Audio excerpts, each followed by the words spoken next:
It's Oscar. I want to once again thank you for your participation in my research study for Point Park. This video is going to show you the resources that I've made available to you through Google Drive.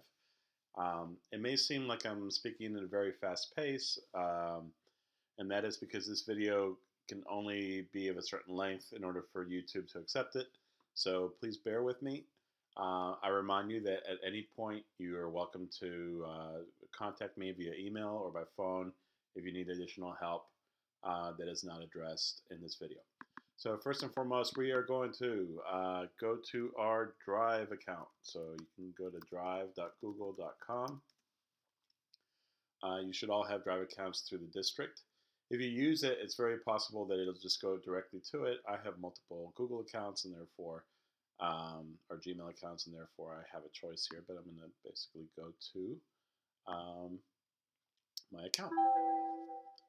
So once the Google Drive window opens up, I'm going to ask you to please click on the Shared with Me section here on the left-hand side. And you're going to find that there's a research study folder that I have shared with you. There are several views. You can either do the list view or the grid view. So depending on how you're viewing this, it may look like this, or it may look like this. I'd like you to open up the research study folder. These folders are all shared with you, so all 21 of you have access to this. And you'll notice that inside of the research study folder, there's 3 additional folders, one for each of the 3 components that we will be using in the research study. Just a very quick reminder from the in-service presentation that I made, you're not required to do all 3 of these. I just, at the minimum, you should do one, but you're more than welcome to try all 3.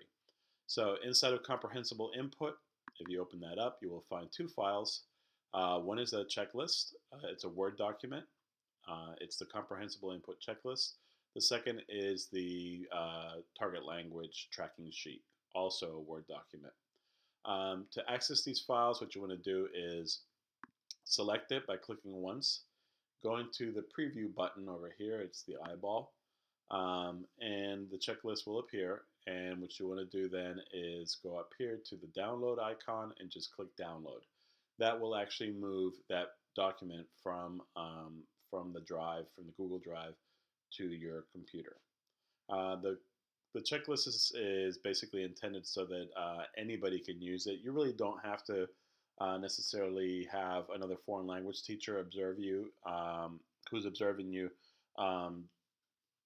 complete the checklist. I think most teachers would be aware whether you're using gestures or using visuals or props, whether you're actually defining things instead of providing a translation. But on the other hand, it may be helpful to have a foreign language teacher do this if you're going to use this checklist. Okay. The other sheet, once again, I'm going to preview it for you. I created, and this one allows you to keep track of 4 different observations that anyone can do. And for this case, you really don't need to rely on a foreign language teacher. Anybody, an administrator, a librarian, anybody who has free time and can keep track of your use of target language can complete this. And the idea here, by having 4 different observations, that you can actually track your progress and whether the percentage of class time in which you use the target language is easy. You can see whether you're improving or not. Okay. One thing that I didn't mention in this form, and even though it's all pretty well explained, is that there's 2 ways to do this. You can either keep track with a stopwatch of when you're using the target language, but then we also kind of need to be aware of the amount of time that you're actually speaking as an individual. And that may require a second stopwatch in which the amount of time that you spend speaking, whether it's in English or in the target language, being tracked. That may seem a little complicated, and I think it actually would be a little complicated. So you may want to instruct the person who's tracking for your the use of the language to also consider when students are speaking the target language. So that if you're speaking the target language and the students are speaking the target language, that should be timed. Um, that should be tracked. Um, Also, if the students are involved in an activity, independent activity in which neither you nor the students are speaking, that should not be included as time um, during the observation. You really only want to focus on when you're speaking or when your students are speaking to um, compute these percentages. Once again, if you want this form, just click the download button here, and the document will come down to you. Okay. I'm going to go back to the research study folder. Here's the PLC sitcoms. If you open this document up, you'll notice that there's two documents. One is a PDF, which you can actually preview, and gives you guidelines on how to create a performance task. It says performance assessment task here, but we can just call them performance tasks because I think many of you might be using situations for communication as practice and not necessarily as assessments, though of course they can also be used as assessments. And this comes from the Understanding by Design workbook that Grant McWiggins and Jay McTeague put together. And GRASP is an acronym to help you make sure that you're including certain components that should be part of these performance tasks. So as you create a situation for your students to become engaged in interpersonal communication, either with you or with another student, these are things to consider. And they basically explain each of the different letters of the acronym. And they also include a little worksheet here for you to prepare or organize your thoughts in delivering this task to your students. So, basically, your goal is to convince a customer at a restaurant to choose a certain dish. Your role is a waiter.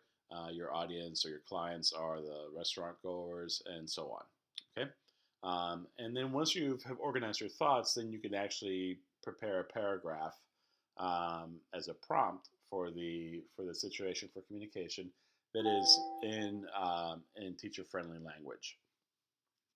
So this is just basically a guide to allow you to organize your thoughts. You can print it out if you want to. Once again, if you're interested in printing these documents out, I would download them first and then print them off from your machine, your computer, as opposed to trying to print them directly from here.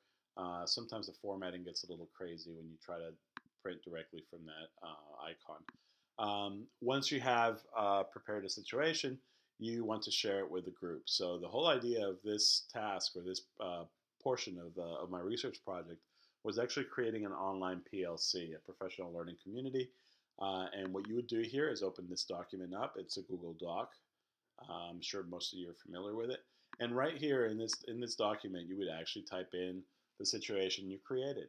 You can be as elaborate if you want to. You can be as specific to the language that you're teaching. Maybe you want to set it in a situation in a foreign country.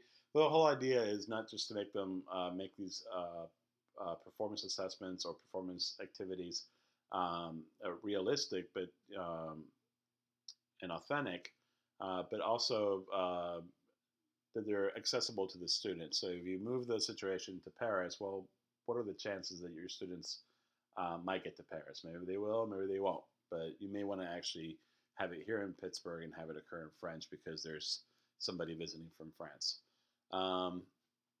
Those are just suggestions. Anything that you type in here in this document, all 21 of you can see. That's the whole point of having a professional learning committee. We're all benefiting from the activity. I strongly recommend that you all get involved. They're really, unless a person says, hands off, I'm really working on this. I really don't care for your contributions at this moment. You should feel comfortable enough with editing each other's works or situations and modifying it so that it's truly in the most accessible language for the students. Maybe somebody creates a situation that you really like, but you want to create a different version because you want to move some components or change some things. Just copy and paste it and move it to a different part of this document. Ideally, by the end of the project, we should have several situations here that many of you will be able to use. It might be a good idea to include uh, what level, whether it's level 1, 2, 3, or 4, whether it's beginner, whether it's a novice task or an intermediate task. That type of information may be helpful. Additionally, I'm going to close this document. If you were to create new Google Docs that you want to include in here, anything you create that's inside of this folder, everybody else will be able to see and edit. So you may want to create individual files that include that are geared to a certain level, that are geared to a certain language, or that are geared to a certain theme. Um, so that's really all up to you. Okay. Um, Going back to the research study, and lastly the oral proficiency checklist. And this is probably the most elaborate of the three. It's the easiest to use. I'll be honest with you. It's these checklists are really easy to use in the class. But you'll notice that I've given you a whole bunch of different forms to choose from. Once again, and very quickly, anything that you see here that has either a W or the X, these are Microsoft Office documents. So basically, just open them up and download them. So you can preview them and download them. Many of you are familiar with this. This one's a little bit different because I've actually included um, an indication of what the scoring mark should be 0, 1, 2, 3, so the students know how to either self-assess themselves, or if they're doing peer assessments, which I strongly recommend, they could actually put the numbers in here. Okay, you could actually print these out on paper and keep paper records, or if your students have access to technology, whether it's in a lab um, or through a laptop or something, they could actually enter their scores and the date in which they perform the task um, in the document itself. Okay, and you'll find there's one for proficient level, which doesn't say proficient level, but it's this one here, and there's one for the distinguished level also. Additionally, I have created a Excel spreadsheet of can-do statements, um, and some Marcia shared the can-do statements a couple of years back with us. It's may be something you want to do. Once again, I strongly recommend that you take a look at it and see if it's something you want to use. Doesn't really come up very well here in the preview, but if you download it, you'll actually get a better sense for it.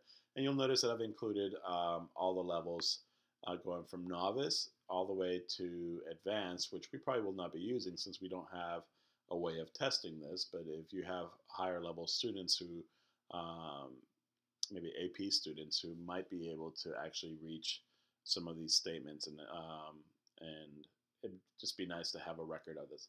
The best thing about checklists is they actually provide evidence of what students can do, so you can actually use this not just for your SLO, but also in your RISE as far as using data to inform um,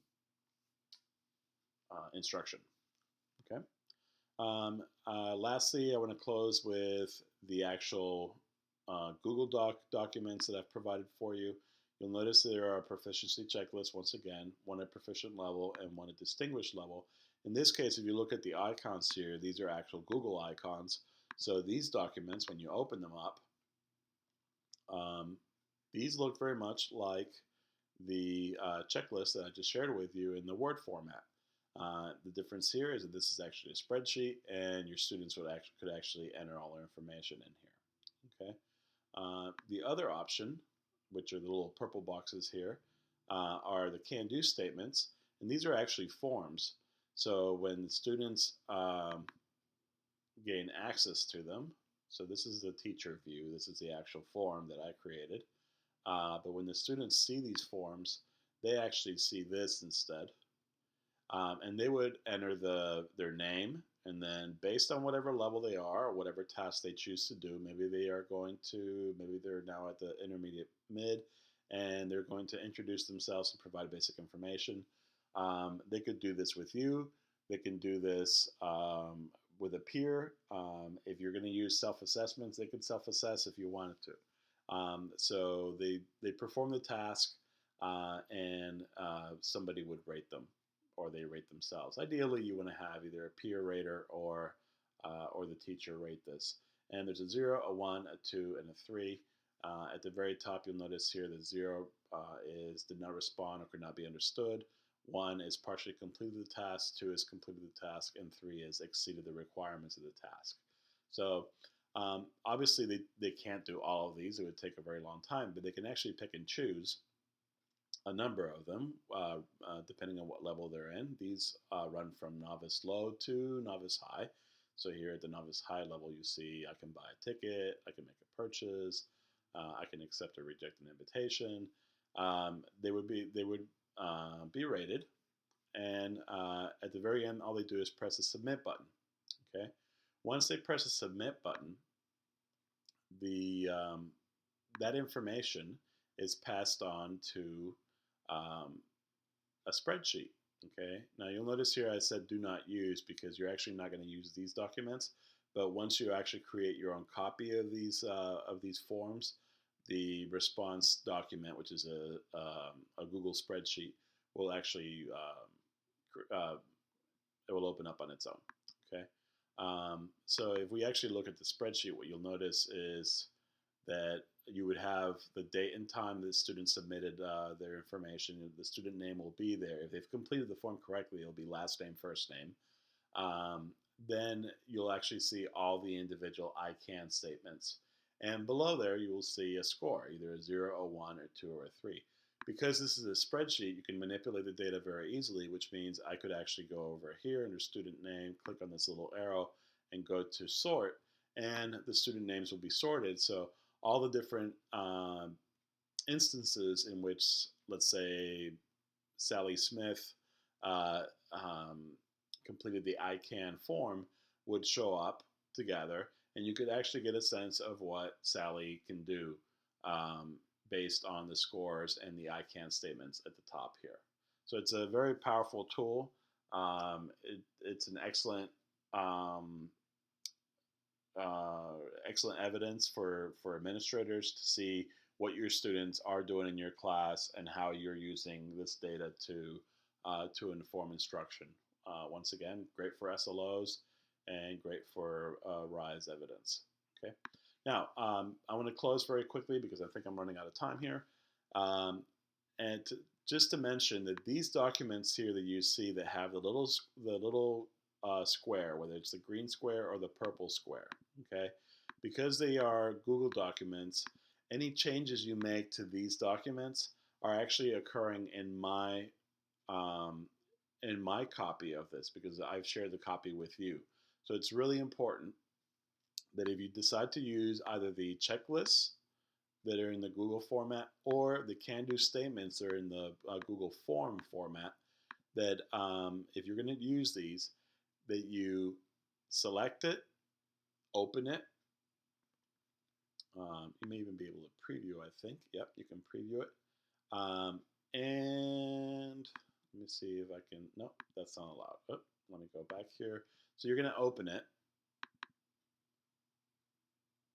And under the file menu, you are going to make a copy, okay? If you don't make a copy and you start using these forms, all the changes, all the data that it collects are going to come to my original form, not the one that you want. And if all of us are doing this, all our data is going to be mixed up. So it's very important you make a copy. So you would make a copy. You can keep the name the same. You'll notice that the Google automatically by default puts copy of in front. You may want to get rid of that. And then just hit OK. Okay. And when you do that, when you make a copy of my file, your copy will no longer be in shared with me, but it will actually show up in my drive. Okay. So if you go back to my drive, I have a lot of files here, but if you went back to my drive, you would actually find whatever document you copied. For example, the oral proficiency checklists are here from the last time that I copied them onto my account. So you would find it here. Okay. Um, I hope this gives you some idea of what is available to you. Um, Once again, the research study folder is a shareable folder, so any changes you make, it's available to everybody. Whether you choose to use comprehensible input, be part of the PLC sitcoms, or decide to start using oral proficiency checklists for your students, I hope these tools are useful. If for any reason you are not really sure about how to use these, or you have questions about them, or you need help with how to copy something, please email me or give me a call. I'll be more than happy to help you out through the process. I hope this video was not too long and that it was useful, and I look forward to you using these tools. Thanks again, and I hope to see you all soon.